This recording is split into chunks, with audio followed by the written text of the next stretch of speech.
लेकिन जो उपचार हमारे घरेलू जड़ी बूटियों से हो सकता है वो ना केवल हमारे स्वास्थ्य के लिए अच्छा है, अपितु जो मेडिसिन के साइड इफेक्ट्स होते हैं उसको भी वो खत्म करता है। ऐसे ही हमारे बीच इसी घरेलू औषधि के जो ज्ञाता हैं वो मौजूद हैं, श्री गोविंद शरण जी। मैं उनको आमंत्रित करती हूँ मंच पर कि वो आज की सेशन को संबोधित करें और हम सबको इस ज्ञान से रूबरू कराएं। Sir please.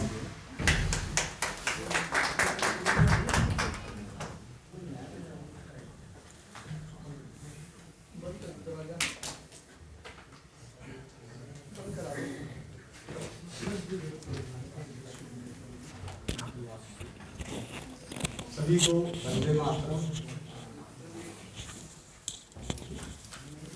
संक्षिप्त में सिर्फ 2-4 ऐसी बातें जो आप शायद यहाँ से निकलने के बाद या बैठे बैठे सोच सकते हैं, उन चीज़ों को सोचें, मनन करें।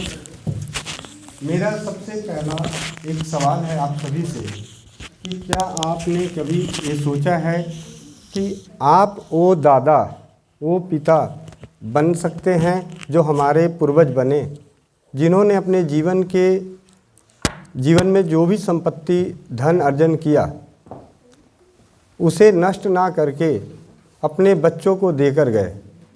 क्या आज की परिस्थितियों में ये संभव है?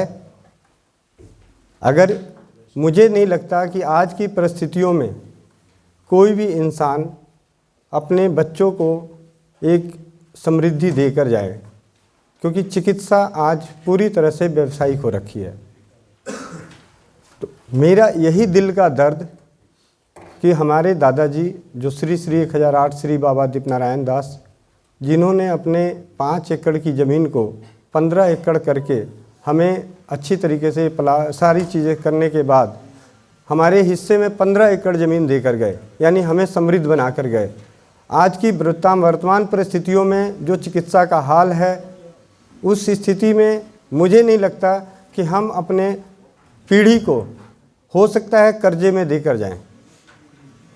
और जो पिछले 6 साल पहले भाई राजीव दीक्षित जी के व्याख्यानों को सुनने के बाद जो प्रोत्साहन मिला और सोचने समझने पे मजबूर हुआ, वहाँ से ये पता चला कि वाकई अगर हम अपनी परंपराओं से हटते हैं, अपनी विचारों से हटते हैं, अपनी सद्भावनाओं से हटते हैं, तो हमारे परिवार का विनाश होना पूरी तरह से तय है, चाहे वो शारीरिक हो, मानसिक हो, सामाजिक हो, आर्थिक हो।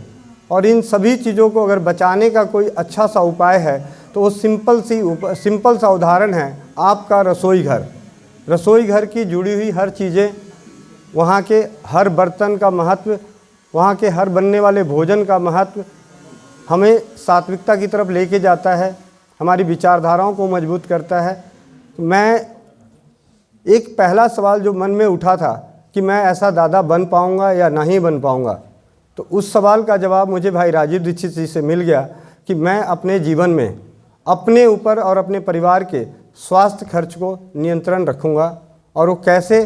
तो जिस तरीके से सच में मैं किसी बड़े वैद्य, किसी आयुर्वेद डॉक्टर, किसी चिकित्सक की बात ना मानते हुए सिर्फ अपनी ही दादी, अपनी सगी दादी, अपनी सगी नानी को देखा और उनको वाकई देखा तो उनके परिवार में उनकी 6 बच्चे, हम 3 भाई बहन, मेरी नानी का पूरा कुलबे में लगभग हम 500 बच्चे हैं, तो उनमें से किसी का भी हेल्थ खर्च नहीं रहा। यानी सर्दी, खांसी, जुकाम, बुखार आज एक ऐसी जन सामान्य सा रोग है जिसको लेकर एक परिवार, चाहे वो 10,000 कमाता हो, 1 लाख कमाता हो, 1 करोड़ रुपए कमाता हो, उसकी सर्दी, खांसी, जुकाम का खर्च आज जो है आने वाले 20 साल बाद क्या होगा भगवान ही मालिक है। क्योंकि पिछले 2 साल पहले जो एक सर्दी, खांसी, जुकाम, बुखार के नाम पर परिवार पूरी तरह से टूट पड़ा, बिखर गया, सामाजिक स्तर पे, आर्थिक स्तर पे, जबकि उनके साथ तो हमने बचपन में खिलौने की तरह खेल बैठे थे।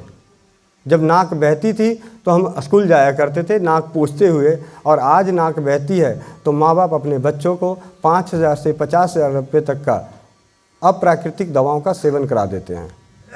तो उसी विचारधारा को जागृत करने के लिए भाई राजीव दीक्षित जी के आशीर्वाद से, उनकी असीम कृपा से और आप सभी के कहीं न कहीं मेरा दिल से मानना है कि आप लोगों के भगवान के प्रति या अपने अपने धर्म के प्रति, अपने इष्ट देवताओं के प्रति जो आस्था रही होगी, उन्हीं के फल कर्मों का एक फल है, एक बीज है जो पौधा बनने को तैयार बैठा है। रसोई घर ब्रह्मांड की प्रथम औषधालय जागरूकता अभियान 2016 से पिछले 6 साल में हमने बहुत सारी चमत्कारी परिणाम भी देखे। स्वस्थ समृद्ध परिवार निर्माण के प्रयास में रसोई घर ब्रह्मांड की प्रथम औषधालय वाकई है या नहीं है, आप में से किसी को भी एक पल के लिए भी शंका और संदेह होता हो तो हमारे जो प्रयास है उसका एक यूट्यूब चैनल बना हुआ है, स्वस्थ समृद्ध परिवार।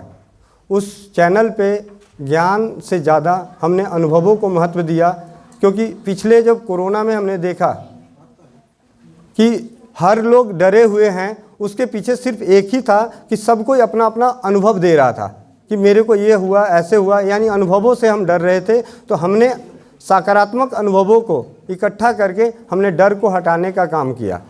तो इस कार्य का स्वस्थ समृद्ध परिवार से अब हम बात करते हैं कि रसोई घर ही ब्रह्मांड की प्रथम औषधालय तो है।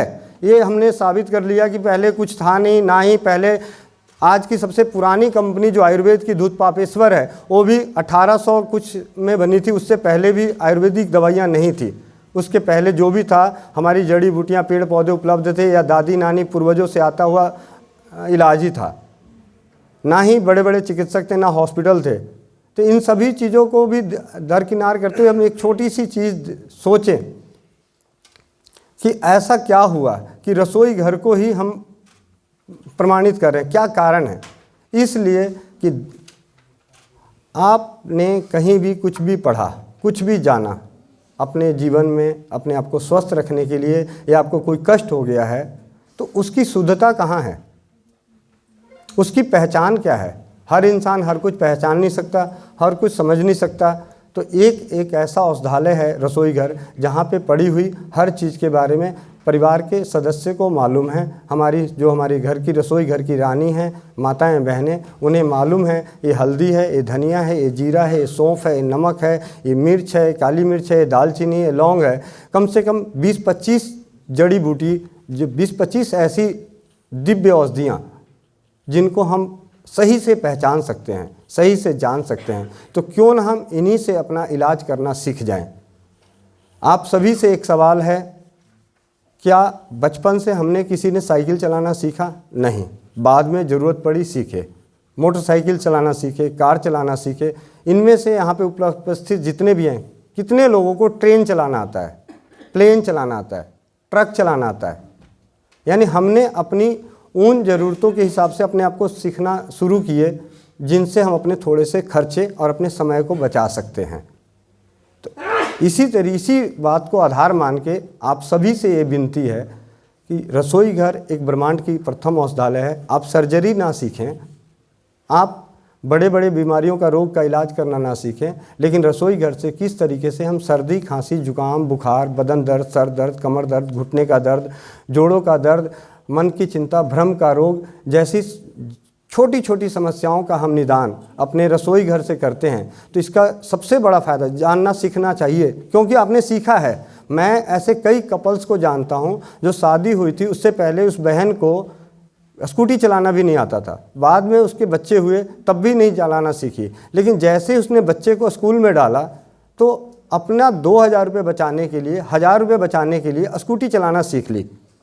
तो क्या अपने बच्चों को सही तरीके से स्वस्थ रखने के लिए हम रसोई घर एक ब्रह्मांड की औषधालय है, इस औषधालय को क्यों ना सीखें, क्यों ना जानें? तो ये आपसे विनती है। दूसरी बहुत सारी बातें कहने को है, बताने को, तो छोटी छोटी बातों में एक बात और याद आ रही है। यहाँ पे बैठे हुए सभी लोगों से मैं चिंतन और मनन करने की बात करूँगा कि आप में से अभी के अभी 2 मिनट के अंदर दौरा लगाइए कि आप अभी जितने भी हॉस्पिटल्स में गए हैं, जितने भी नर्सिंग होम में गए हैं, जितने भी आयुर्वेदिक सेंटरों पे गए हैं, नेचुरोपैथी सेंटर पे गए हैं, जिस भी मर्जी के पैथी पे सेंटर पे गए हैं, यहाँ पे हमारे भाई सुशील भाई हैं, एक्यूप्रेशर जानते हैं, मैं उनसे भी ये कह सकता हूँ कि वो भी अभी अपना अनुभव बताएं कि क्या उनके 20 साल के कैरियर में किसी किन्नर भाई बहन पहुँचे हों, उनके पास किन्नर भाई बहन आए हों। समाज का वो वर्ग किन्नर भाई बहन बहुत कम, रियर केस में। जब कोई ये होता है घर में खुशी आती है तब आते हैं। न हाँ, वो बात है। अच्छा, मैं मतलब चिकित्सा क्षेत्र में, चिकित्सा में, हाँ, नर्सिंग होम में, छोटे से छोटे नर्सिंग होम में, बड़े से बड़े हॉस्पिटल में, यहाँ तक कि सुशील भाई 20 साल से कर रहे हैं, हजारों लाखों परिवारों को उन्होंने टच किया होगा। आज तक कोई कह दे कि एक भी किन्नर भाई बहन उनके पास एक प्रेशर कराने आए हों? कोई मदानता अपने हॉस्पिटल में कह दे, या बड़े से बड़ा एम्स कह दे, राम मनोहर लोहिया कह दे कि हाँ जी मेरे पास उनकी भीड़ आती हो, उनके शायद कोई कभार आ गया तो अलग बात है।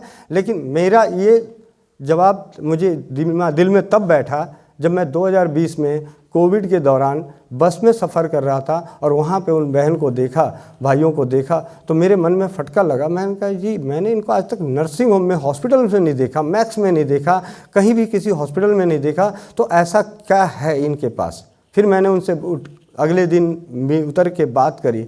मैंने कहा आप लोग बीमार पड़ते हैं? करें तो क्या हो गया, हम बीमार क्यों नहीं पड़ेंगे?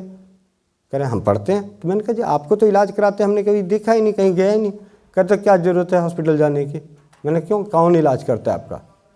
कहते क्या होता है, सर्दी खांसी जुकाम बुखार पेट दर्द यही होता है कभी कभार, वो हमारी अम्मा होती है वो हमें दे देती है, हम खा पी लेते हैं, ठीक हो जाते हैं। और 90% उनको बीमारियां इसलिए नहीं होती कि जाने अनजाने उस भारत की भूमि से निकलने वाली सबसे उत्तम पैथी एक्यूप्रेशर जो कहते हैं वो करते हैं। अब हमारे यहाँ इसलिए नहीं हो पा रहा है कि पहले हर गांव समाज में एक गांव होता था, अगर 500 घरों का गांव है तो आज उसके यहाँ सत्यनारायण भगवान की कथा, अगले हफ्ते उसके यहाँ इस तरीके से हमारे यहाँ पूजा पाठ का एक रिवाज चलता था। और उस सत्यनारायण भगवान की कथा में तालियां बजाने का, भजन गाने का, कीर्तन करने का प्रावधान था। तो वहाँ पे बैठे जिन लोगों के झोल मजीरा बजा रहे हैं, कुछ लोग अपने हाथ से ही बजा रहे हैं, कुछ न कुछ कर रहे हैं, तो अपने आप में एक्यूप्रेशर। दूसरी चीज़ उन्हीं से हमने देखा कि जब भी कभी उनको देखते हैं कि हमारे घर में खुशी के माहौल में आते हैं और थोड़ी देर अगर हम कर दें, मगर 5 मिनट के अंदर उनको हम विदा ना करें तो 2 मिनट में वो अपने जूते चप्पल निकाल के नाचना शुरू करती हैं, मतलब हमारी नाचना शुरू करती है। और अगर हमें चिकित्सक बोलते हैं कि आपको सुबह की सैर करनी चाहिए, जैसे उन्होंने लिखा या बताया कि आपको सुबह सैर करना चाहिए, सबसे पहला पॉइंट यही जाता है कि भैया जाते हुए एक स्पोर्ट्स शू लेना है, सुबह वॉकिंग शूज़ लेनी है। यानी हम नंगे पाँव वहाँ भी नहीं चल रहे हैं, हम अपने आप को ज़मीन से वहाँ भी नहीं जोड़ रहे हैं। सुबह टहलते तो पूरी दुनिया टहलती है, पार्कों में पूरी दुनिया, लेकिन सब के सब पैरों के नीचे एक ऐसी चीज़ें डाल के जिससे कि हमें धरती का वो ना मिले। फिर किन्नर भाई बहनों से ही एक चीज़ और जानने और सीखने को मिला कि उनके शरीर में अगर रोग नहीं है, जबकि शारीरिक दुखों में, मानसिक दुखों में उनके पास बहुत ज़्यादा दुख है, लेकिन एक तो उन्होंने उसके साथ जीना सीखा और दूसरों की खुशियों में खुश होना सीखा। उनसे हमें ये सीखना चाहिए कि हमें दूसरे की खुशियों से खुश होना चाहिए, तो हम अपनी एनर्जी को लॉस नहीं कर सकते, हम अपने हार्मोन्स को बिगाड़ नहीं सकते। किन्नर भाई बहन की बात हो गई। अब मैं बात करता हूँ कि आज जो स्थिति है और कल जो स्थिति होगी उसके बीच में सबसे बड़ा रोड़ा कौन है? आज के बीच में और आने वाले भविष्य में, कल में भी रोड़ा कौन है? असली रोड़ा है डर। असली रोड़ा जो है आपका डर है। और डर कौन फैला रहा है? हर वो व्यावसायिक आदमी जिसे व्यवसाय करना है। जिसे व्यवसाय नहीं करना है वो कभी डर नहीं फैलाता। और डर को जीतने का सबसे आसान उपाय है पुरानी परंपराओं के आधार पे, जो मैंने अपनी दादी नानी को देखते हुए सुना समझा, क्योंकि हमने अपनी नानी के जीवन में मेरी बड़ी मौसी के बच्चे को, एक दिन के बच्चे को बर्बाद होते देखा। तो मेरी नानी कहती थी भगवान का दिया हुआ था, भगवान ले गए, कोई बात नहीं बेटा, सब हो जाएगा, चिंता ना कर, सब हो जाएगा, चिंता ना कर, सब हो जाएगा, चिंता ना कर। मतलब हर बड़ी से बड़ी दुर्घटनाओं पे अपने आप को सकारात्मक करने के लिए दूसरे पल ही बोल देते थे जो होगा भगवान करेगा, अब वही करेगा। इतना बोलने से एक एनर्जी फील होती है, उसके बाद हम अपने उस नकारात्मक समय से, नकारात्मक पहलुओं से निकल के हम सकारात्मक की तरफ बढ़ते हैं, हम अपने शरीर की एनर्जी को बचा लेते हैं। बहुत सारे भाई बंधु हैं जिनको शरीर में कमजोरी रहती होगी, बहुत सारा दर्द रहता होगा, सारी चीज़ें रहती होगी। क्या आपने सोचा जब आपके बच्चे को कोई तकलीफ़ होती है तो वही कमज़ोर शरीर आपके अंदर एनर्जी कहाँ से ला देती है उन बच्चों को ले जाने के लिए? यानी जिम्मेवारियाँ। तो जिम्मेवारियों से भी कई बार हम, लेकिन आज के समय में जिम्मेवारियों को हम गलत तरीके से जी रहे हैं। जिम्मेवारी है, हमें सकारात्मक ऊर्जा आती है जिम्मेवारियों को निभाने के लिए, लेकिन वो सकारात्मक ऊर्जा को नकारात्मक बना रहे हैं हमारे आपसी विचार, जो हम अपने आप को कर्तव्य पालन से दूर हो रहे हैं, अधिकार की भावना जता रहे हैं, प्रशंसा की मोह रख रहे हैं, प्रेम को कुछ पाने की अपेक्षा में तौले जा रहे हैं। ये सारी चीज़ें हैं। हम जिस कार्य को करना चाहते हैं, आपसे मैं आप लोगों से आशीर्वाद चाहता हूँ कि हमें सिर्फ इतना आशीर्वाद दें कि हमारे जैसे भाई बंधुओं की सद्बुद्धि बनी रहे।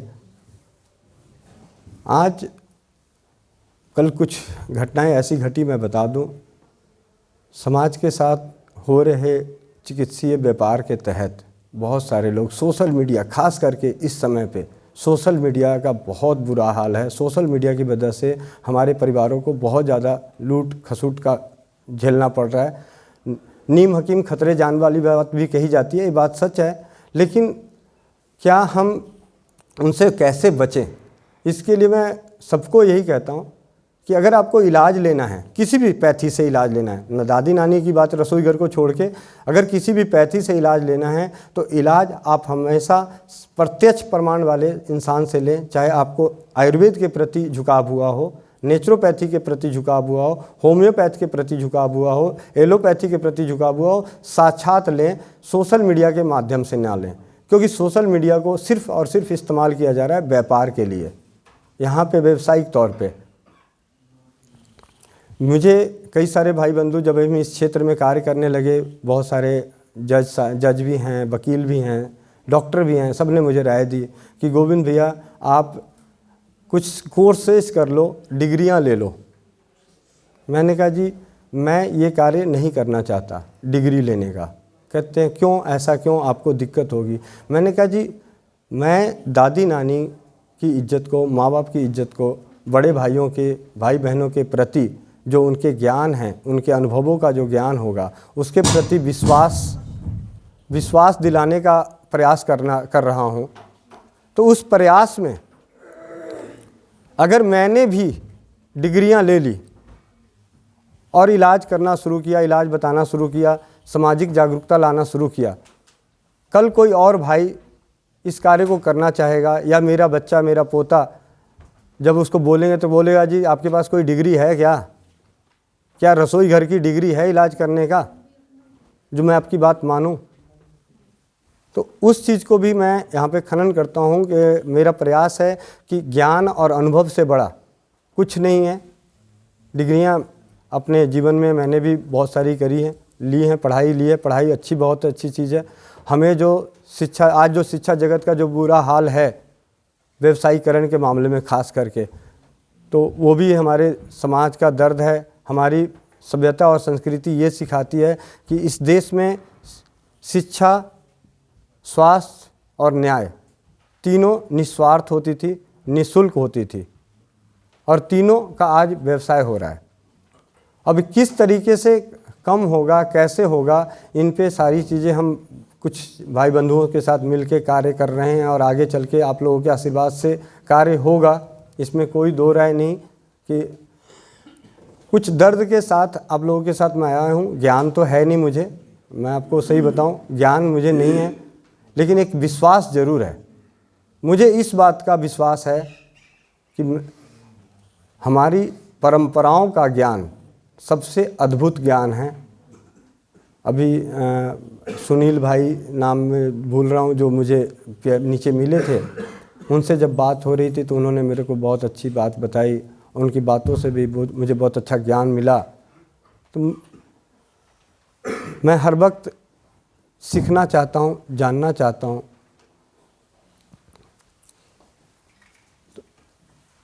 बहुत सारी मतलब एक भाई का दर्द लेके आया हूँ। मैं सही बताऊँ, मैं आप लोगों के सामने कोई ऐसा कोई ज्ञानी नहीं हूँ। मुझे वो दर्द है कि कहीं ऐसा ना हो कि आने वाले समय में पिछले 2 साल पहले या मैं प्रतिदिन जो दर्द सुनता हूँ, झेलता हूँ, शारीरिक तकलीफ़ों का, आर्थिक तकलीफ़ों का, व्यवहारिक तकलीफ़ों का, पारिवारिक तकलीफ़ों का, कई ऐसे परिवारों को मैं उनके दर्दों को जानता हूँ, सुनता हूँ, हर पल सुनता रहता हूँ। तो उन दर्दों के साथ आज हम यहाँ तक पहुँचे हैं। आप सभी से इस भाई का, बेटे का एक ही विनती है कि अगर बचाना है, शरीर तो किसी का नहीं बचने वाला, बचाना है तो संस्कार बचा लें। क्योंकि वाकई मैं बहुत हैरानी होती है कि एक 20,000 50,000 का मोबाइल होता है, 50,000 का मोबाइल होता है। शादी ब्याह में मैं 1-2 गया हूँ तो वहाँ पे बहनें आती हैं, मोबाइल को और अपने गहने को ऐसे ऐसे बार बार देख लेती हैं, लेकिन कड़कती ठंड में अपने शरीर का ध्यान नहीं रखती। जबकि हेल्थ इज़ वेल्थ, स्वास्थ्य ही सबसे बड़ा धन है, और इसी स्वास्थ्य को बचाने के लिए हम सारे धन को खर्च कर देते हैं। घर से निकलते वक्त हम ताला लगा लेते हैं कि इसमें से कोई चोर चोरी न कर जाए, धन का नुकसान न कर जाए। अगर वाकई धन की इतनी चिंता है तो शरीर की चिंता कर लो, धन की रक्षा हो जाएगी। क्योंकि वो चोर तो आपके पास वो लेके जाएगा जो आपके घर में था। वो चोर आपके मोबाइल, आपके हाथ से वो 50,000 का मोबाइल के लेके जाएगा जो 50,000 का ही था। लेकिन आज सफ़ेद पोश जो चोर हैं वो ना जाने आपकी पीढ़ियों के क्या क्या चुरा के लेके चले जाएंगे। एक पल में ही आपसे करोड़ों रुपए मांग सकते हैं। आप जीवित हैं या नहीं हैं, आपको वेंटिलेटर पे रख के करोड़ों रुपए का, लाखों रुपए का बिल बना सकते हैं। तो ये दर्दों के साथ हम इस कार्य को कर रहे हैं। तो इस कार्य को पूरा हो, इसके लिए मैं आप सभी से यही विनती करूंगा कि आप सभी अपनी अपनी दुआओं में आशीर्वाद भी दें, दुआ भी करें कि हमारी ये रसोई घर ब्रह्मांड की प्रथम औषधालय जागरूकता अभियान जन जन तक पहुँचे। और इसके लिए एक विनती है इस भाई का कि अगर जागरूकता रसोई घर ब्रह्मांड की प्रथम औषधालय के लिए आप सभी लोग अपने अपने सामाजिक समारोह में, चाहे वो शादी हो, बर्थडे पार्टी हो, जिस तरीके से आप टेंट बुक करते हैं, मतलब पेप्सी हो क्या दूसरी फास्ट फूड की चीज़ें बुक करते हैं, खाने पीने का स्टॉल बुक करते हैं, उसी तरीके से रसोई घर को जन जन तक पहुंचाने के लिए आप हमें या हमारे जैसे जो भी भाई इस कार्य को कर रहे हैं उनको आप आमंत्रित करें। हम तो निस्वार्थ और निःशुल्क इस कार्य को करना चाहते हैं। जिस तरीके से आज 18 फरवरी को हमारी एक बहन है दिल्ली में, उनकी शादी है, उन्होंने बोला भैया हमारी शादी समारोह में शिविर लगाएं। 20 दिसंबर को इस ब्रह्मांड में पहला वो इतिहास रचा कि 20 दिसंबर 2021 को गुजरात आनंद में चंद्रकांत भाई पटेल जो यूएसए में रहते हैं, उन्होंने अपनी बेटी की शादी करी और उस शादी में स्वदेशी चिकित्सा का शिविर लगाया और 1200 मेहमान आए थे। उसमें से 750 मेहमानों को हमने व्यक्तिगत 4 भाइयों के साथ, धीरज, अरुण आर्या, दीपक आर्या, मैं और उस शिविर तक पहुंचाने वाले सारथी हमारे ओम प्रकाश भाई जो इमरजेंसी में बाई कार अपनी कार से हमें रातों रात लेकर गए 18 घंटे की ड्राइव करके।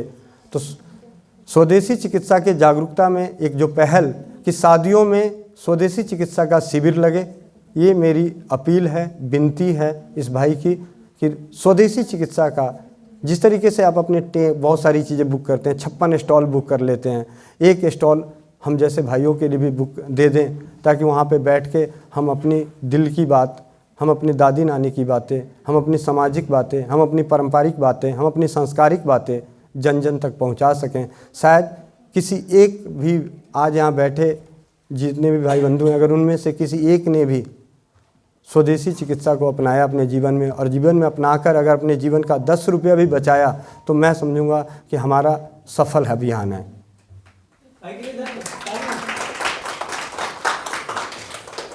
अब मैं आप सभी से चाहता हूँ कि आपके कोई प्रश्न हैं तो एक भाई होने के नाते, एक बेटा होने के नाते रसोई घर के माध्यम से जो मैं आपको बताऊं तो आप सब में से किसी का भी कोई।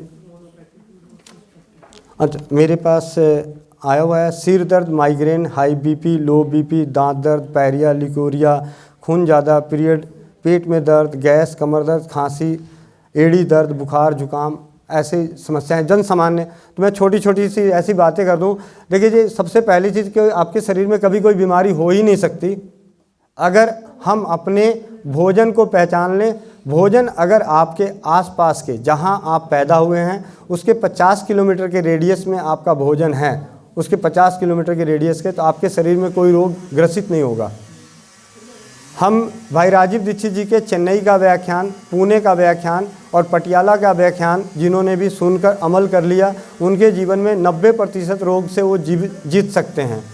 तीसरी बात, हर इंसान अगर अपने परिवार में सकारात्मक चाहता है, उसका सांस्कारिक परिवार हो, तो राजीव भाई के जीवन जीने की कला, कार्यकर्ता के गुण, 2 व्याख्यानों को सुनकर अपने जीवन में अमल करें, तो वो भी अपनी पारिवारिक, सामाजिक और व्यवहारिक जीवन को सुखी संपन्न बना सकते हैं।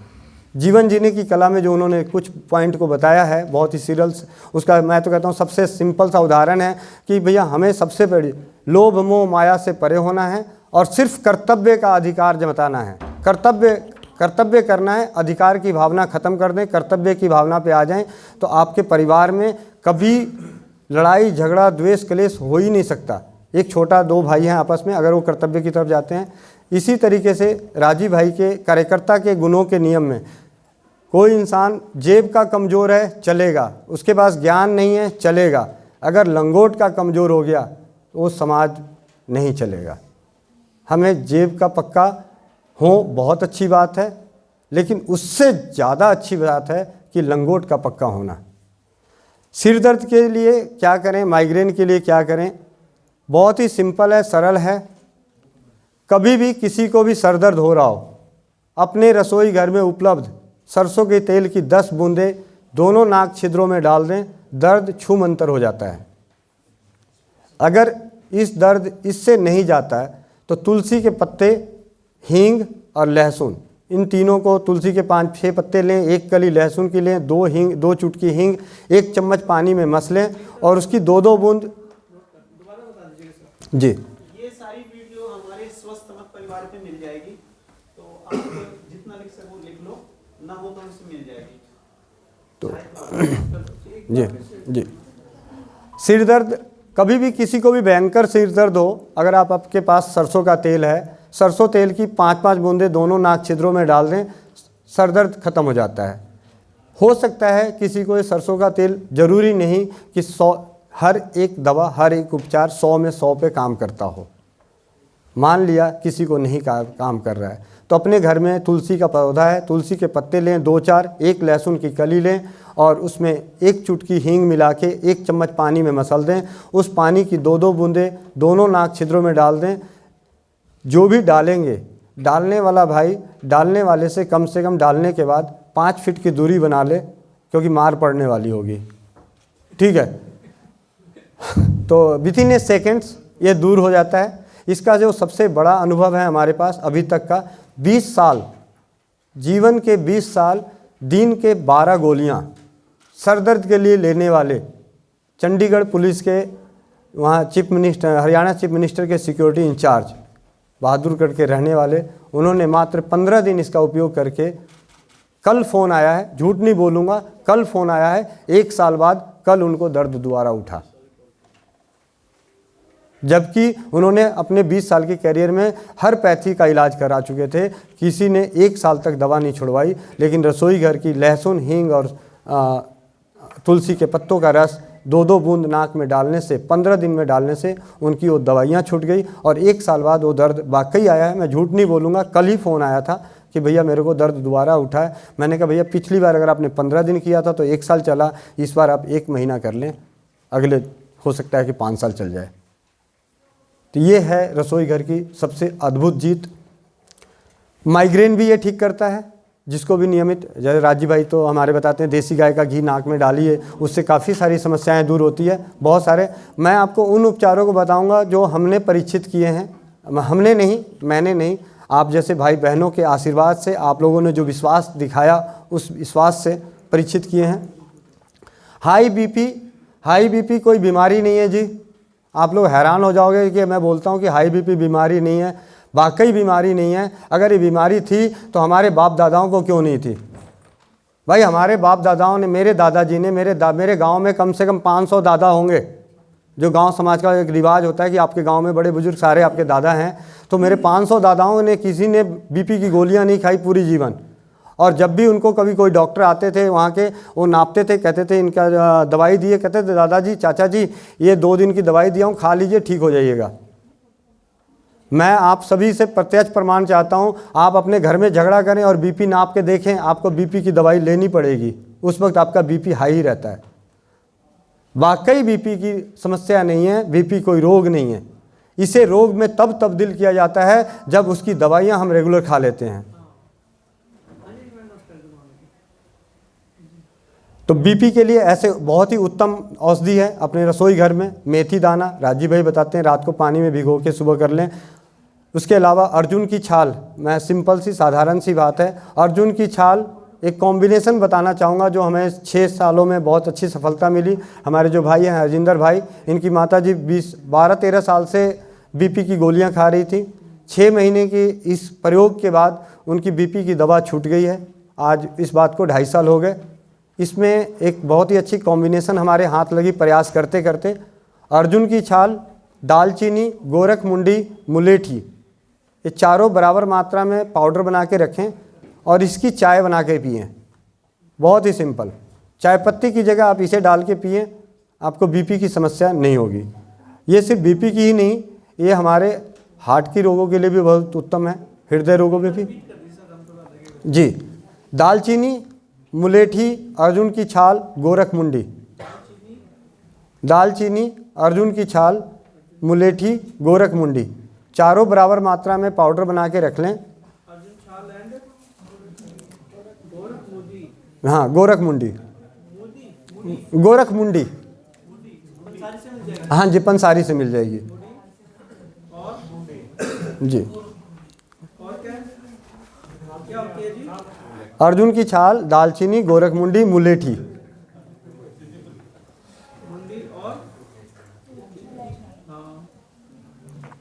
मुलेठी बराबर, हाँ 50-50 ग्राम ले लें, 100-100 ग्राम ले लें, आप उनको पाउडर बना के रख लें। और जैसे चाय बनाते हैं, चाय बना के पीजिए, जितनी बार चाय पीना पीजिए। राजीव भाई कहते हैं चाय नहीं पीनी चाहिए, मैं कहता हूँ चाय एक नहीं 100 बार पी लो, लेकिन चाय पत्ती हटा दो, बस चीनी हटा दो।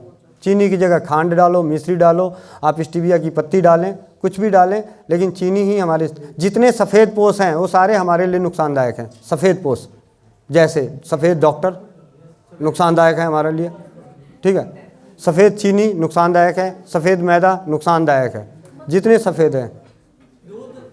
दूध भी नुकसानदायक है, हाँ जी, लेकिन वो सफ़ेद दूध हमेशा क्या होता है, सच्ची बताएं, दूध सफ़ेद नहीं होता, एग्जैक्ट में उसका कलर वाइट नहीं है, ठीक है। ऐसे देखिए जी, अगर आपके देसी गाय, अपने घर के गाय भैंस का दूध है, अपने गाय भैंस का, तो आप ज़रूर लें, ज़रूर लें। हाँ, अगर आपको दूध लेने से कोई दिक्कत होती है, क्योंकि ज़रूरी नहीं कि हर किसी को अमृत पच जाए, तो ठीक है, किसी किसी को दिक्कत होती है, तो उसके साथ अगर ज़रूरी है, मान लीजिए कि दूध हमारे को एसिडिटी कर रही है और दूध हमें ज़रूरी है हमारे शरीर के लिए और मैं पीना चाहता हूँ, तो उससे हो रहे नुकसान के कैसे दूर करें उस चीज़ को। जैसे हमारी दादी नानी करती थी, दूध पीने की इच्छा नहीं करा और क्या हुआ, उल्टी हो रही है दूध में, ठीक है, कुछ डाल के उबाल के दे दिया, तो आप दूध में सौंफ डाल के उबाल के पीने से हर इंसान को दूध पचता है।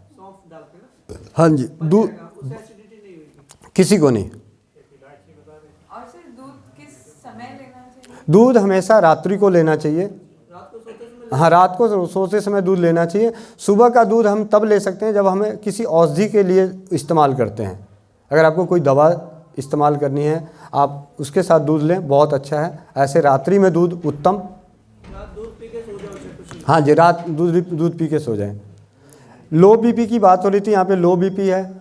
लो बीपी जिनको भी है, जिनको भी रहता है, मैं उनको दावे से कह सकता हूँ कि आप पूरी तरह से सुरक्षित हैं कि आप नहीं मरने वाले, खास करके लो बीपी के कारण। अच्छा, जैसे कि मेरा 110, 60 या 70 रहता है, जी, मेरा 70 और 40 रहता है। मैं आपके पास बैठा हूँ, सामने खड़ा हूँ, 70 और 40 रहता है। अभी भी आप नाप सकते हैं, 70-40 का बंदा है। और सर वैसे भी बीपी का पैमाना हर किसी के लिए बराबर नहीं होता। बस यही सिंपल है। वो नहीं बैठ जाएगी ये किडनी लो बीपी में? नहीं, ऐसा है ना, देखिए दिक्कत क्या है, कुछ है देखिए मैं इसका सिंपल से चीज़ है। मैं आपको लो बीपी का सबसे अच्छा उपाय भी बता देता हूँ कि आपको लो बीपी तंग नहीं करेगी। अपने रसोई घर में जो गुड़ है, चीनी है, गुड़ है, नमक है, इसका शरबत बना के पीजिए। जिनको अच्छा ना लग रहा हो उसमें नींबू मिला लें। गुड़, नमक, नींबू का शरबत, नमक का शरबत पीजिए। नॉर्मल लो बीपी वालों के लिए सबसे उत्तम। बीपी लो जब हो रहा है तो उस वक्त तो ज़रूर पीजिए। और जिनको भी लो बीपी है, ठीक है, उनको टहलना चाहिए, चलना चाहिए। लो बीपी अगर आपको अटैक किया हुआ है तो आपको लेटने की ज़रूरत नहीं है। आपने देखा होगा जब भी कोई हाइपर होता है, गुस्से में होता है, तो उसको कहते हैं बैठ जा बेटा, बैठ जा, बैठ जा, बैठ जा, आराम से पानी पी ले, पानी पी ले। और लो बीपी वाले को थोड़ा सा हौसला बढ़ाते हैं। तो इस तरीके से लो बीपी की सबसे उत्तम औषधि जो है नमक है अपने रसोई घर की। और हाई बीपी की भी सबसे उत्तम औषधि नमक है। यही तो उसकी औषधि है, मना करते हैं, वही नहीं लेना है। मतलब हाई बीपी की उत्तम औषधि नमक का परहेज है।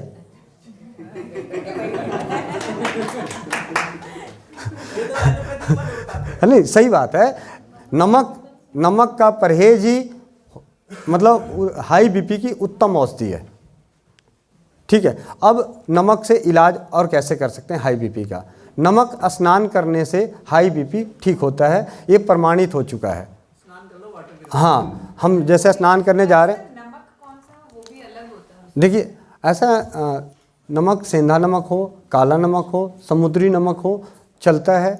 ये आयोडीन वाला जो नमक है जिसमें से उसको फिल्टर करके बनाया जा रहा है, ये उतना नहीं चलता। हाँ, तो हमें वो नमक, जैसे इसका तरीका यही है, सबसे अच्छा तरीका यह है कि आप स्नान करते हैं, जिस दिन आपको छुट्टी है आप उस दिन नमक डालें। स्नान करने के बाद वो पानी पूरे सर को छोड़ के डालना है और उसके बाद उस पानी को अपने आप सूखने दें, पोंछना नहीं है शरीर को। तो ये प्रयोग सर्दियों में बहुत कम हो पाता है। हाँ, गर्मियों में कर सकते हैं। तो इससे क्या है कि अगर हफ्ते में एक बार स्नान करते हैं तो जो भी बीपी की दवा लेते हैं उनकी गोलियां धीरे धीरे कम होती हुई नज़र आती है। ये आयुर्वेदिक में भी तो बीपी की हाई बीपी की मेडिसिन है, जैसे रामदेव जी की। देखिए जी, मैं आप लोगों को इस मंच के माध्यम से बोलना चाहता हूँ, आयुर्वेद में बहुत सारी शोध हो गई है, बहुत सारी दवाइयाँ बन गई है, लेकिन दवाइयाँ बनने के बावजूद भी इलाज कहाँ हुआ? बात तो वही हुई, एलोपैथी भी धंधा कर रही है, आयुर्वेद भी धंधा कर रही है। भाई मुक्ताबटी या जो भी है उनकी दवाइयाँ खाएं, जो कोई भी है, मैं रामदेव जी की बात नहीं कर रहा, मैं तो हर उस चीज़ की बात कर रहा हूँ कि भाई दवाई खा के ही जिंदा रहना है। वो भी जड़ी बूटियों से बना है ना। तो बात जड़ी बूटियों से बना है। यहाँ पे बात हम रसोई घर की बात कर रहे हैं, बात जड़ी बूटियों से बना है, तो इसका मतलब थोड़ी कि अपनी जेब खाली करता रहूं, जेब खाली करता रहूं, ये तो हमारा अधिकार नहीं है ना। हमारी जेब को कोई लूटता रहे, ये हमारा अधिकार नहीं है। हमें अपनी जेब भी तो बचानी है। लेकिन ये किचन के माध्यम से हम उसको, जैसे बीपी किसी को प्रॉब्लम है तो वो परमानेंट इलाज है क्या? हाँ जी, परमानेंट इलाज है। जब अपने घर में दालचीनी है, दालचीनी को अगर नियमित रूप से चाय बना के लेते हैं, दालचीनी की चाय, हाँ, उसमें दूध नहीं मिलाना है थोड़ा सा। हाँ, वो काढ़ा आप जिसको काढ़ा कहते हैं, हम चाय इसलिए बोलते हैं ताकि लोग कम से कम कहेंगे कि हाँ यार कर लेता हूँ, ये तो ऐसे ही करना है। तो ना करने से अच्छा है करना, तो उससे हमारा अभियान थोड़ा सा आगे बढ़ता है। दूध ना डालें तो बहुत अच्छा है। देखिए यही दालचीनी, मैं आपके अपने जीवन का अनुभव, 2016 में मेरी सासू माँ को दिल्ली के पटेल चेस्ट हॉस्पिटल, जो छाती का फेफड़े का सबसे बड़ा हॉस्पिटल है, उन्होंने 6 महीने का लिखित टाइम दिया था। 6 महीने का। इनका 90% फेफड़ा 80% ख़राब है, अब ये 6 महीने से ज़्यादा नहीं रहेंगी। हमारे रसोई घर ने आज 2022 है, आज 2022 है, हमारे साथ हैं। उनमें दवाइयाँ इसलिए छूट गई थी क्योंकि हम अफोर्ड नहीं कर पाते थे, और दूसरा नोटबंदी आ गई थी। नोटबंदी आने की वजह से उनको दवाई नहीं भेज पाए, तो पता चला जो हम घर की चीज़ें कर रहे थे उनको तकलीफ़ ही कम हो गई। तो भाई आ बैल मार कौन करेगा भाई? जब पता है कि इससे आराम है तो क्यों 20,000 रुपये की दवाई हर महीने, 10,000 की हर महीने दवाई खिलाऊं। दांत दर्द, पैरिया, दांत दर्द की सभी समस्याओं का एक सिंपल साधारण समाधान आप ब्रश का त्याग कर दें।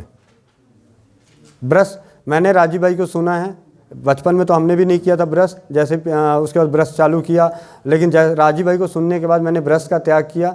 मेरी दांत के 2-3 दांत खराब हैं, 2003 में ही निकले थे, आधा टूटा आधा सड़ा हुआ उसी में, लेकिन आज तक कोई तकलीफ़ नहीं होती। सिर्फ इसलिए नहीं होती क्योंकि मसूड़े तब कमज़ोर होंगे जब ब्रिसल्स उस पर मारे जाएंगे। भाई इतनी त्वचा को बड़े अच्छे से क्रीम लगा के ऐसे हाथ से मलते हैं बड़े बड़े प्यार से, और दांत में बड़ी लाइट स्किन है, इतनी स्किन है कि उसकी चमड़ी फट जाए, उस पर ब्रिसल मारते हैं। और आजकल तो इतना टाइम कम हो गया कि बस 2 ही झटका इधर 2 झटका इधर, तो वो भी एक नुकसान है।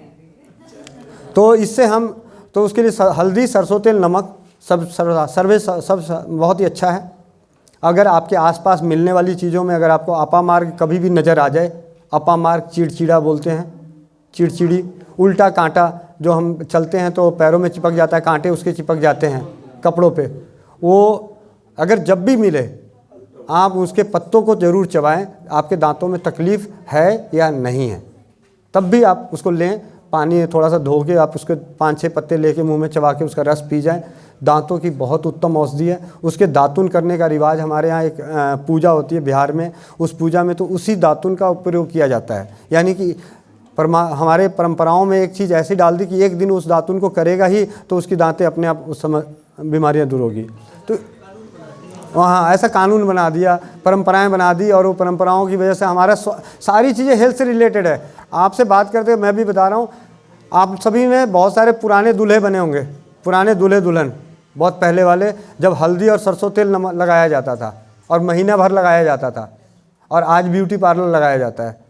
ठीक है, तो पहले वाले में और आज वाले में फ़र्क बताता हूँ।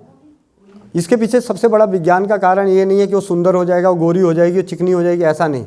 इसके पीछे सबसे बड़ा कारण ये है कि 2 अलग जिस्म अलग अलग चर्म रोगों से पीड़ित रहे होंगे या किसी को इन्फेक्शन होगा। जब 2 आपस में मिलेंगे तो एक दूसरे को रोग, उनको शारीरिक स्किन का रोग ट्रांसफ़र नहीं होगा, और हो रखा होगा तो 1-1.25 महीने के अंदर वो हल्दी असर। और इसका मुझे ऑन रिकॉर्ड हो रहा है, नाम नहीं लेना चाहूँगा, लेकिन हमारे रेलवे डिपार्टमेंट के हेड ऑफ रेलवे बोर्ड के हेड ऑफ डिपार्टमेंट के बहुत अच्छे, उनकी बेटी की शादी हुई है, 1 साल हो गया है, हर दिन हॉस्पिटल में हैं मियाँ बीवी दोनों। क्यों?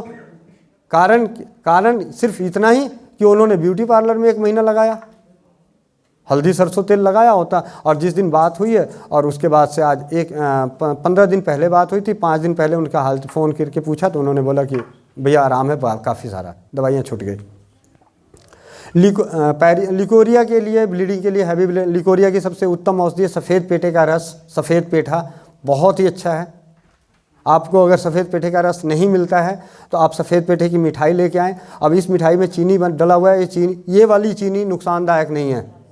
सफ़ेद पेठे की मिठाई में इस्तेमाल करी गई चीनी आपके लिए नुकसानदायक नहीं है, उनके लिए भी नहीं है, क्योंकि उसको जिस प्रोसेस से बनाया जाता है वो प्रोसेस ही अद्भुत है। उसमें चूने का पानी इस्तेमाल किया जाता है सफ़ेद पेठे की मिठाई बनाने के लिए।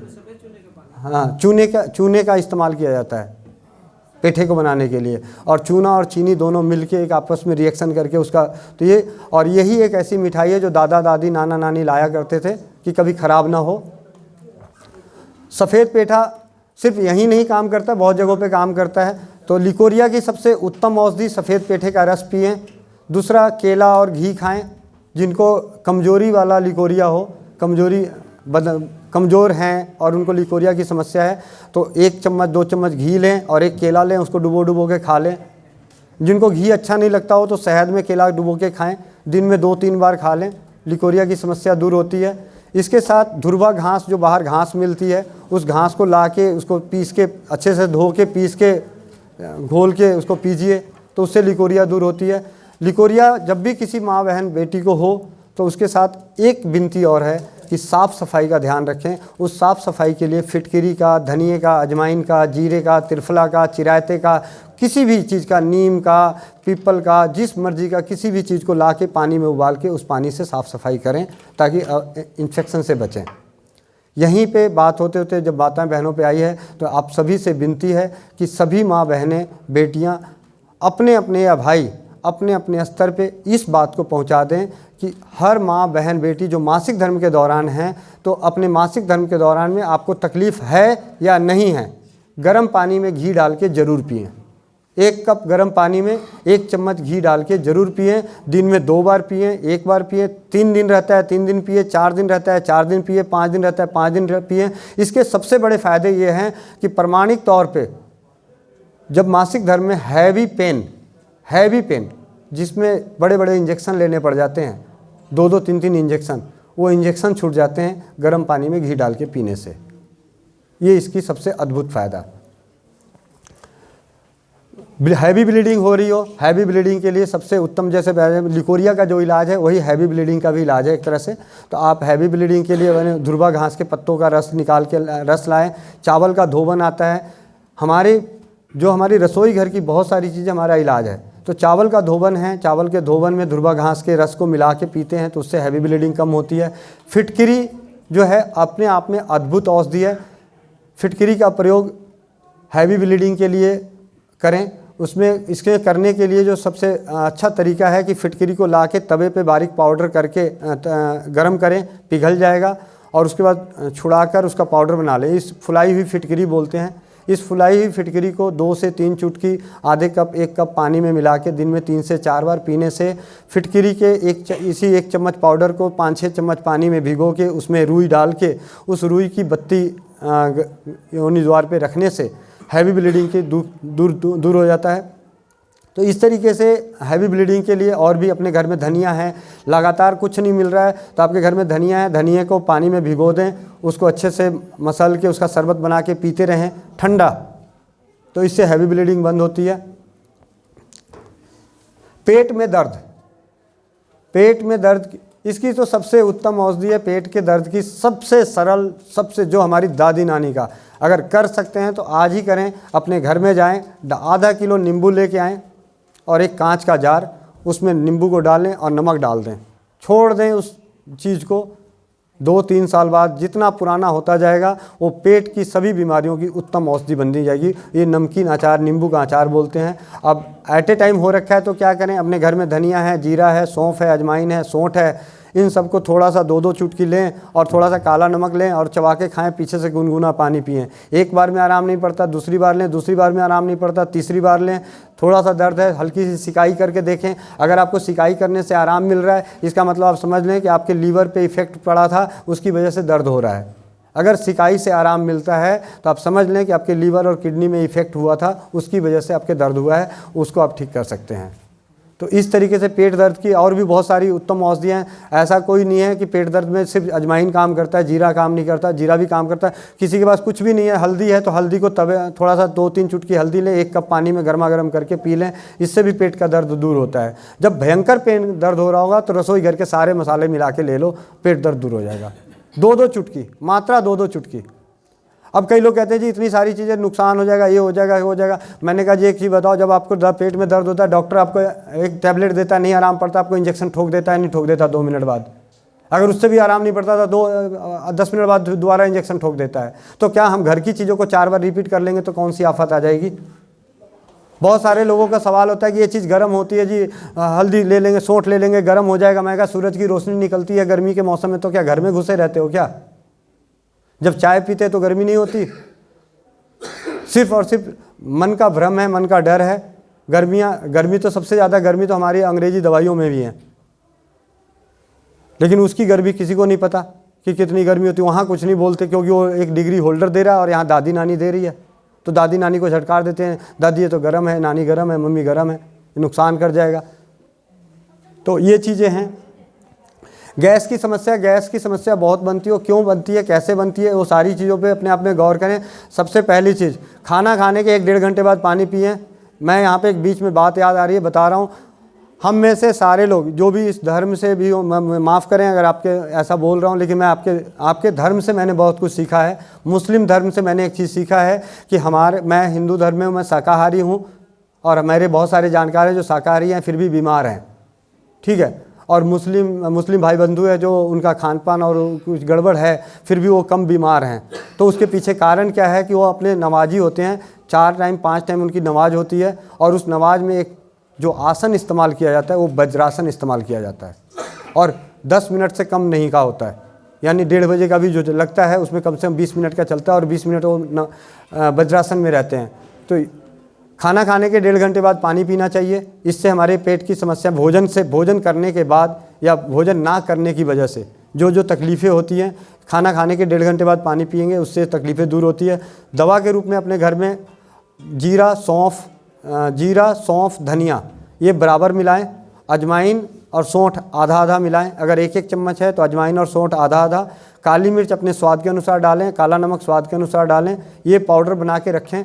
किसी को भी गैस की समस्या, बेचैनी, बहुत भयंकर गैस की समस्या हो रही हो, 1 चम्मच लें, उसको गर्म पानी दे दें पीछे से, उसको बोलिए कम से कम 100-500 कदम जरूर चलो, हलन चलन जरूर होनी चाहिए।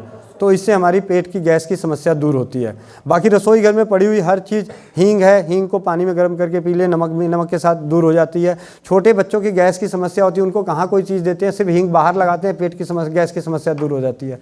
तो जब ऐसी चीज़ों से दूर हो सकती है, इन बातों में एक बात मुझे बहुत छोटी सी बात याद आ रही है कि जब बच्चे को चोट लगती है, उनको दर्द होता है, कभी आपने उनको गोली खिलाई, उसको गोदी में लेते हैं, वो चुप हो जाता है। यानी जब हम किसी को उसके अंदर सकारात्मक एनर्जी देते हैं तो हमारे काफ़ी सारे रोग दूर हो सकते हैं।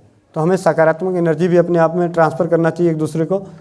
खांसी की सबसे सरल औषधियों में से, ऐसे तो बहुत सारी औषधि हैं, एक सिंपल सी चीज़ है, रसोई घर में अदरक, अजवाइन, गुड़, हल्दी, सरसों का तेल, इसका मिश्रण बना के चबा के खाना चाहिए। और इसको चबा के खाने से खांसी की तकलीफ़ बहुत ही अच्छे तरीके से दूर होती है। हाँ, वो मैं बता देता हूँ। अदरक, अजवाइन, हल्दी, गुड़, सरसों का तेल, मात्रा जो जैसा, मान लिया कि मेरा बेटा 10 साल का है, वो उसको दूंगा ख़राब लगेगा तो उसको गुड़ की मात्रा बढ़ा दो। बड़े हैं भाई, अगर अदरक उनको 1 चने की जगह 2 चना भी हो जाएगा तो कौन सी आफत आ जाएगी, उनके बाल थोड़ी झड़ जाएंगे रात भर में। तो इस तरीके से रसोई घर का इलाज ऐसा ही होता है। यही एक ऐसी पैथी है, यही एक ऐसा औषधालय है जिसका इलाज करने में कोई डर भय नहीं है, कुछ भी डर भय नहीं है। मात्रा अगर ज़्यादा भी हो गया तो कोई दिक्कत नहीं होती, अगली खुराक कम कर लेंगे। भाई डॉक्टर की दवाई ले रहे हैं 500 mg की, तो उसको 250 mg करने के लिए हमें सोचना पड़ेगा, जाके उनसे राय सलाह लेनी पड़ेगी। लेकिन रसोई घर की औषधियों को अगर आपने 1 चम्मच बना के खा लिया, आपको गड़बड़ लग रही है, अगली बार आधा चम्मच खाओगे। एड़ी के दर्द को दूर करने की सबसे सरल औषधि, पानी घुट घुट करके पीना शुरू करें। जैसे उदाहरण के तौर पे खड़े होकर पानी नहीं पीना चाहिए, और उसके बाद जब भी पानी पिए तो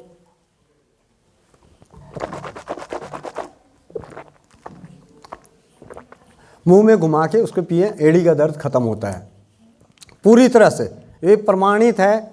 हमारे जो रसोई राजीव भाई को सुनने के बाद कई भाई बहनों ने इसको इस्तेमाल करके इस चीज़ को प्रमाणित कर दिया कि वाकई राजीव भाई ने बोला कि पानी घुट घुट करके पियोगे और खड़े होकर नहीं पियोगे तो एड़ी का दर्द खत्म होता है। एक बहन है हरियाणा की, उन्होंने पीछे फीडबैक दी, मौसी 62 साल की उम्र में है। उन्होंने कहा कि पहले महीने किया नहीं आराम पड़ा, दूसरे महीने किया नहीं आराम पड़ा, तीसरे महीने, लेकिन राजीव भाई की बातों में इतना विश्वास था कि हमने उसको करते रहे, कोई दवाई नहीं कराई। उन्होंने भी कहा, ठान लिया कि देखते हैं क्या होता है। तो 6 महीने बाद पता चला उनकी एड़ी का दर्द गायब है। मेरे ऑफिस में मेरे कटिंग करता था, पेपर कटिंग का लड़का, वो पेपर काटता था, उसकी एड़ी में दर्द था। डॉक्टरों ने ऑपरेशन बोला था ESI हॉस्पिटल वसई दारापुर में। राजीव भाई को हमने सुना और उनको बोला भाई खड़े होकर पानी पीना बंद करो और सिप सिप करके पानी पियो। 6 महीने के बाद उसकी एड़ी का दर्द खत्म हो गया। आज 2022 है, उसका ऑपरेशन नहीं हुआ।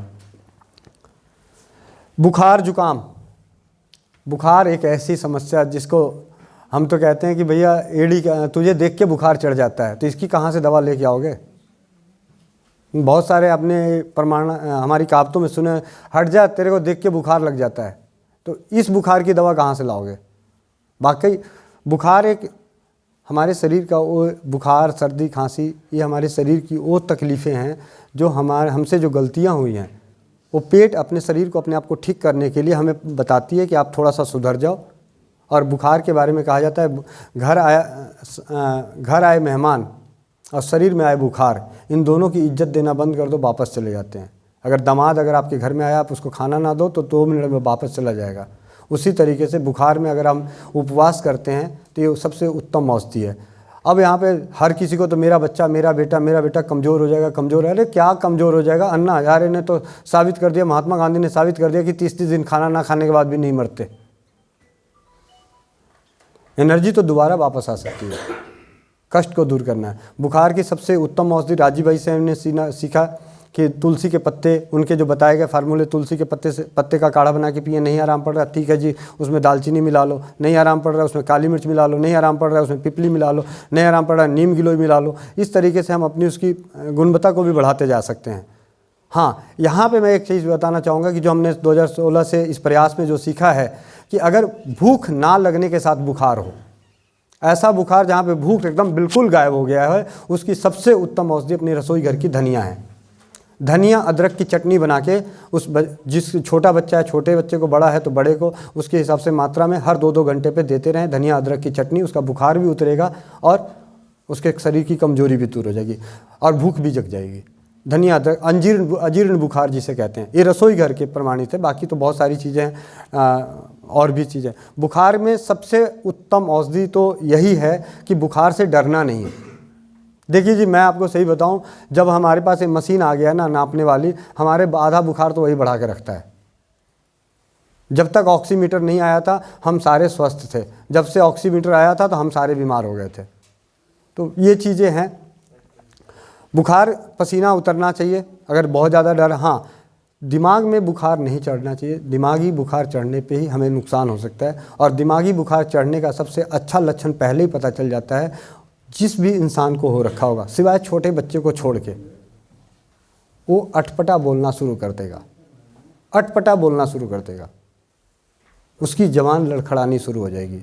आंखें बाद में हो सकता है उसकी बाहर आए, आंखों में लालीपन बाद में नजर आए, लेकिन दिमागी बुखार चढ़ते ही, क्या कहते हैं, मैं पागल हो गया, तेरे को बुखार चढ़ गया। तो वो दिमागी बुखार जब चढ़ता है तो इससे बचने के लिए आपको जिस भी पैथी का इस्तेमाल करना पड़े, जो भी मर्जी, उस वक्त तो जहर भी लेना पड़े तो जहर भी ले लें, लेकिन उसको ठीक कर लें। क्योंकि उसके बाद जो तकलीफ़ होती है, आज हमारे जो छोटे छोटे बच्चे कई सारे रोगों से ग्रसित हैं, उनके पीछे एक बड़ा कारण है कि बचपन में उनको दिमागी बुखार हुआ था और वो दिमागी बुखार की कुछ चीज़ें सही से इलाज ना होने की वजह से वो बच्चा आगे ग्रो नहीं कर पाया, मानसिक रूप से, शारीरिक रूप से, किसी भी तरीके से। उसमें से एक बेटी मेरी भी है, मेरी छोटी बेटी के साथ भी यही हुआ था। उसको बुखार, और बुखार में उन्होंने ब्लड चढ़ाया दूसरे का, शायद उसके बाद से वो दिक्कत आई। भगवान की दया से, आप लोगों के आशीर्वाद से, राजीव भाई की कृपा से और होम्योपैथ की दवा से, जिन डॉक्टरों ने बोला था, चाहे वो एम्स हो, अपोलो हो, गंगाराम हो या ये सही हॉस्पिटल की, ना बोल सकती है ना चल सकती है, आज बोलती भी है और चलती भी है। उसकी आंखें 90% स्क्विंट था, अंदर की तरफ तिरछापन, दोनों आंखें घुसी हुई थी। आज 10% रह गया है सुबह की बासी लार लगाने से, और होम्योपैथ का हमने सहारा लिया। हमारे साथ अच्छा यही हुआ था कि जितने भी डॉक्टर मिले थे सब ने यही सलाह दी थी कि इस बच्चे, इतने छोटे से बच्चे, 2 साल के बच्चे को क्या दवाई दें, आप अभी दवा मत दो, बाकी जो इस चीज़ें करें। आज वो चलती भी है, बोलती भी है, ठीक है, 12 साल की है, क्लास 1 में है, सबकी दादी नानी बन के रहती है। तो ये चीज़ें हैं। जुकाम की बहुत अच्छी दवा है। जुकाम अगर आप में से सबको किसी को भी हो जाए, सरसों का तेल नाक में डालें, नाभि में लगाएं, सर पे लगाएं, बहुत अच्छा है, जुकाम दूर होता है। जुकाम के लिए अपने घर में तुलसी है, अदरक है, अजवाइन है, जिस तरीके से बुखार की दवा है वही जुकाम की दवा है। 5 मिनट क्वेश्चन आंसर कर लीजिए। जी हाँ जी, आप में से किसी का प्रश्न हो तो बता सकते हैं।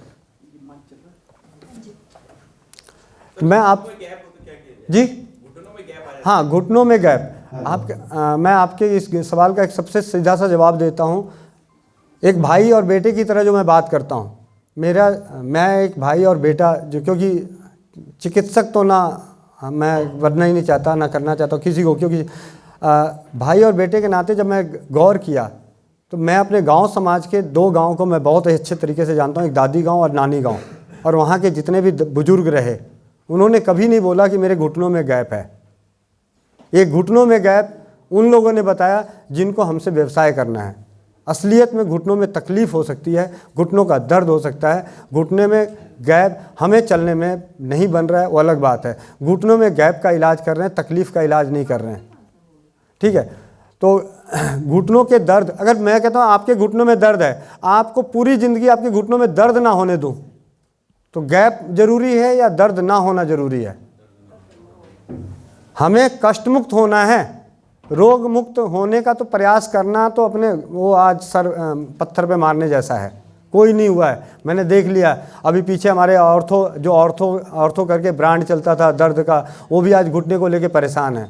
मैं अंबानी हमारे परिवार के, हमारे देश का। एक क्वेश्चन है, जो हमारी दीदी है उनको जैसे कि चेहरे पे मुहासे काफी होते हैं, उसके लिए कोई आप घरेलू शॉर्टकट? जी मैं बता देता हूँ। सबसे पहले मैं यहाँ पे बताना चाहता हूँ कि हाँ, छोटी सी बात पहले मैं बताना चाहता हूँ कि अंबानी हमारे देश के सबसे बड़े और रईस अमीर हैं पूरे हमारे देश के। उनकी माता जी को भी जो चलती, मैंने उनकी कार से उतरते देखा तो मुझे समझ में आ गया कि दुनिया की कोई भी पैथी, कोई भी डॉक्टर किसी को इलाज नहीं कर सकता जी। अगर उनकी माँ का इलाज नहीं हो सकता तो हम में से किसी कोई खेत की मूली नहीं है जिनका इलाज हो सकता है। इसीलिए हमें अपने कष्टों को दूर करने का प्रयास करना है। पहले भी दादा नानी, दादी नानी, जो मेरे दादाजी हैं 92 साल की उम्र में गए हैं, वो भी घुटनों को लेके बैठ गए थे तो भगवान के ऊपर छोड़ दिए थे। ठीक है, इस उम्र में होता है, थोड़ी बहुत तकलीफ हो गया, अब थक गया। हाँ, मैं ज़रूर कहूँगा अगर 24-25 साल, 30 साल, 40 साल, 45 साल, 50 साल की अगर तकलीफ़ है तो उनको तो मैं ज़रूर कहूँगा, लेकिन जो 60-70 साल के हैं उनको मैं ये कहूँगा कि आप अपने कष्टों को दूर करें। तो घुटने के गैप को दूर करने की सबसे उत्तम और सरल औषधि, एक तो घुटनों पे एलोवेरा का जेल आता है, एलोवेरा का जेल, हल्दी, अरंड का तेल। अगर आप में से कोई शर्मिंदा ना हो किसी तरीके से तो गाय का गोबर, इन सब को मिला के लेप बनाएं और उसको गुनगुना करके उसकी पट्टी करें जैसे पहलवान पट्टी करता है। 15 दिन की पट्टी कर लें, आपके घुटनों में कैसी भी तकलीफ़ होगी, तकलीफ़ें कम होती हुई नज़र आएगी। अगर तकलीफ़ कम हो रही है इसका मतलब हमारा रोग ठीक ही हो रहा होगा, तभी तकलीफ़ कम हो रही, नहीं तो ऐसे हमने कोई अंदर से दवाई थोड़ी खाई थी जिसका असर हो गया था हमारी बॉडी पे। और बाकी अपने रसोई घर में बहुत सारी चीज़ें हैं, मेथी दाना। ऐसा होता है कि वो घिस के ऐसे तो जॉइंट है ही है, हाँ, तो वो घिस जाता है तो वहाँ गैप हो जाता है। हाँ, वो सारी बातें मैं मान रहा हूँ। देखिए बात हो नहीं, बात यहाँ पे आती है कि हम कर क्या रहे हैं भैया, हमारे साथ हो क्या रहा है, हमारे साथ सच भी तो नहीं बोला जा रहा है ना। देखिए आप में से मेरे को जवाब दीजिए, जब पहले हड्डियां टूटती थी तो प्लेट नहीं लगती थी, यही डॉक्टर, यही सर्जरी करने वाले, यही ऑर्थो के डॉक्टर उन्हीं हड्डियों को जोड़ते थे प्लास्टर करके। आज एक छोटा सा फ्रैक्चर हो जाता है, वही डॉक्टर कहते हैं जी प्लेट डलेगी। क्यों भैया, पुराना ज्ञान भूल गए क्या? नहीं, नया कमीशन आते हुए बात ये हो रही है। हमें भ्रमित भी किया जा रहा है, हमें कष्ट मुक्त। देखिए मैं कहता हूँ कष्ट मुक्त, मैं कष्ट मुक्त हो जाऊं तो मुझे क्या फर्क पड़ता है कि मेरा किडनी है भी या नहीं है।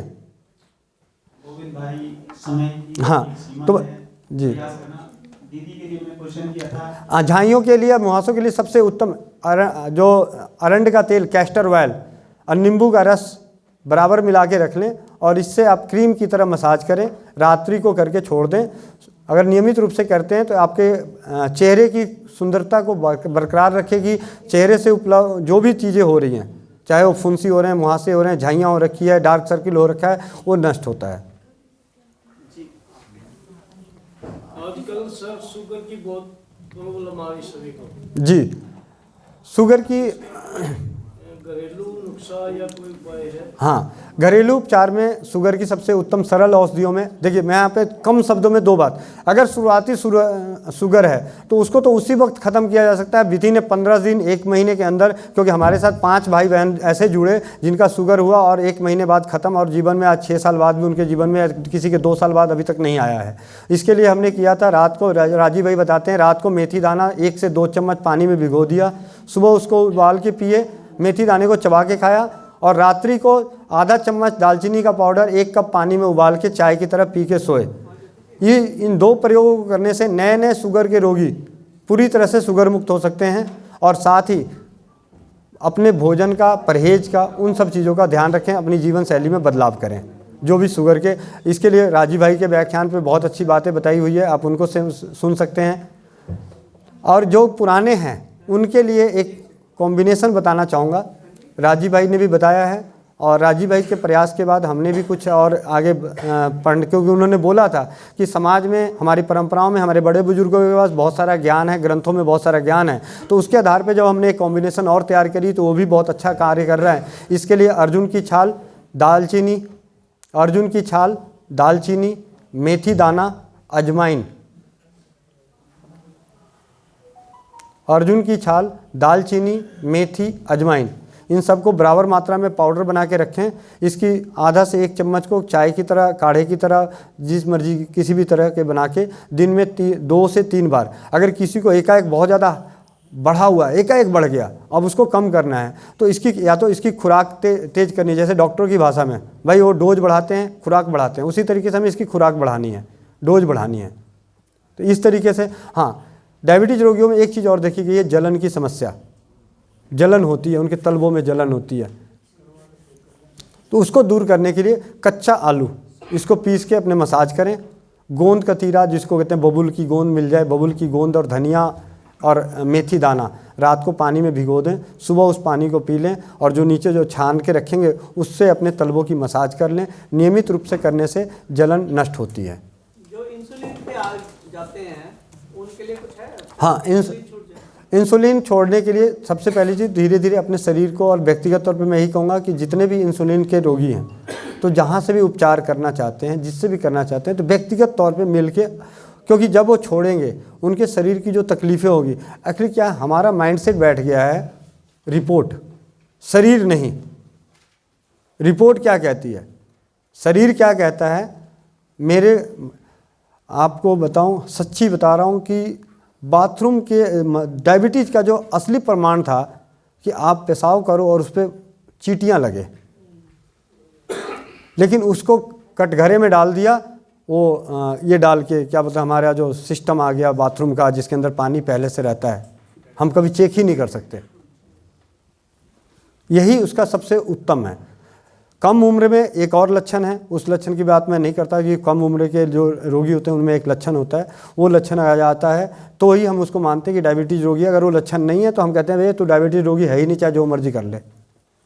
गोविंद भाई, मैं एक क्वेश्चन लेता हूँ, उसके बाद मेरे साथ से क्वेश्चन होगा। इसका क्वेश्चन हो तो कर सकते हो, मैं लास्ट जी। दांतों में ठंडा गर्म लगता है या कुछ और होता है? दांतों में ठंडा गर्म लगता है, सबसे अपने रसोई घर में जो बहुत ही उत्तम औषधि है, हल्दी, सरसों तेल, नमक, इससे लेके मंजन और मसाज करें। लौंग को उबाल के इससे कुल्ला करें। अगर आपके आसपास में, यहाँ तो बहुत ही अच्छा पेड़ पौधे हैं, आप इधर से जाते हुए कहीं भी बबूल की पेड़ नज़र आ जाए, अपामार की पेड़ नज़र आ जाए, पीपल की पेड़ नज़र आ जाए, उसका दातुन कर लें। दातुन भी ऐसा नहीं, दातुन भी ब्रिसल, मतलब जैसे पुराने दादा दादी करते थे, आराम से उसको ब्रिसल करके और उसका रस पीते जाएं। शुरू में तो थूक दें, बाद में थोड़ा बहुत उसका रस पिएं। जी गोविंद भाई, मेरा लास्ट क्वेश्चन सभी सज्जनों के लिए, सभी के लिए, जो आजकल समय चल रहा है, जिसको देखो डांस करते हुए या किसी स्टेज पर अटैक आ रहे हैं, तुरंत वो मतलब खत्म हो जाते हैं, उसके उपाय के आप बताइए, और लास्ट में आपकी क्या फीस है वो भी आप साथ साथ बता दीजिए।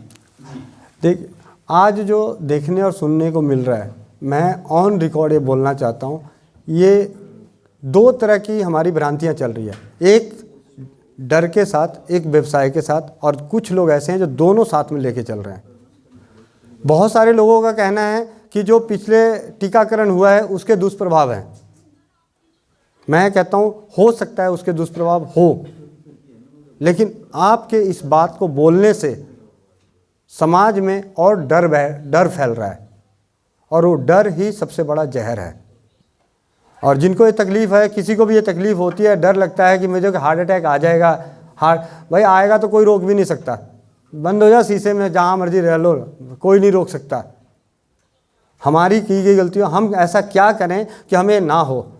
भाई डर को ख़त्म कर लें, जंग जीत जाइएगा। बहुत सारी समस्याओं में, बहुत सारे कष्टों में जब डर खत्म होता है, हमारा शरीर एक ऐसा हार्मोन्स क्रिएट करता है कि हमारे रोग को अंदर ही अंदर ख़त्म करने लगता है। डर को ख़त्म करना है। रसोई घर की औषधियों में सौंठ एक ऐसी औषधि है, सौंठ, जो हमारे शरीर के सभी विजातीय तत्व को बाहर निकाल सकती है। सौंठ, ऐसे तो लहसुन भी है, दालचीनी भी है, सारी चीज़ें हैं, लेकिन सौंठ का मैं इसलिए बोला क्योंकि मैंने पिछले कोविड के दौरान जो भी चीज़ें हुई या जो भी हुआ, तो उसके बाद हमने जब इसका प्रयोग किया, मैं इसका उदाहरण बता रहा हूँ कि बार बार जांच हो रही थी, निगेटिव पॉजिटिव आ रहा था, बंदा कह रहा है भैया मेरे को तो इंडिया आना है, या मेरे को यहाँ बड़ा बुरा हाल है, इंडिया जब भी जाता हूँ मेरे को पॉजिटिव आ जाता है, मैं फिर यहीं बैठ जा रहा हूँ। मैंने कहा एक काम करो, सरसों का तेल लगाओ, सौंठ लो, नाक के अंदर खींच लो खूब अच्छे से, एकदम बारीक पाउडर ऐसे खींच के, और काली मिर्च उबाल के पी के जाओ। अगर ईमानदार होगा तो दो तरह की रिपोर्टें बन रही थी, हाँ उसमें जो भी है 2 तरह की रिपोर्टें बन रही थी। तो कहने अगर वाकई ईमानदारी की होगी तो इस बार निगेटिव आना है। और भैया पूरा परिवार 11 जनों का परिवार निगेटिव होकर आया।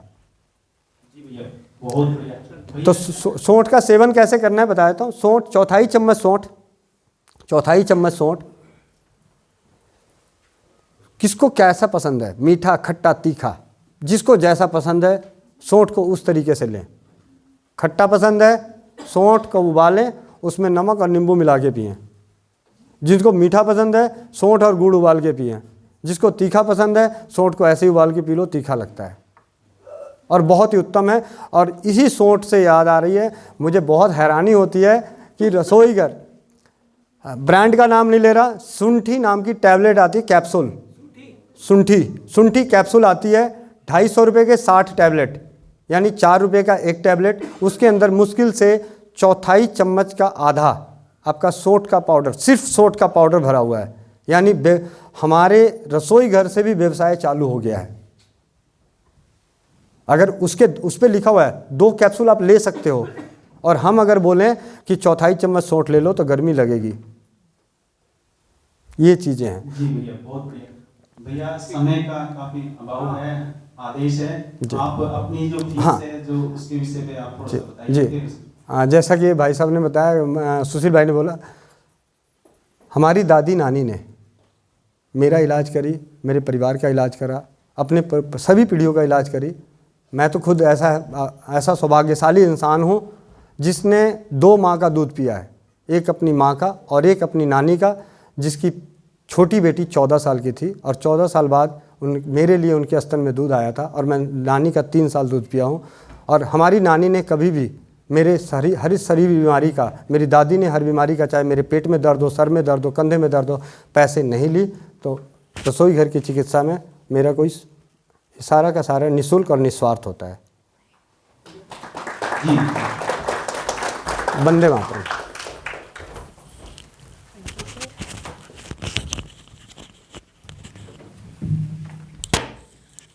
Thank you so much, sir, for this wonderful session.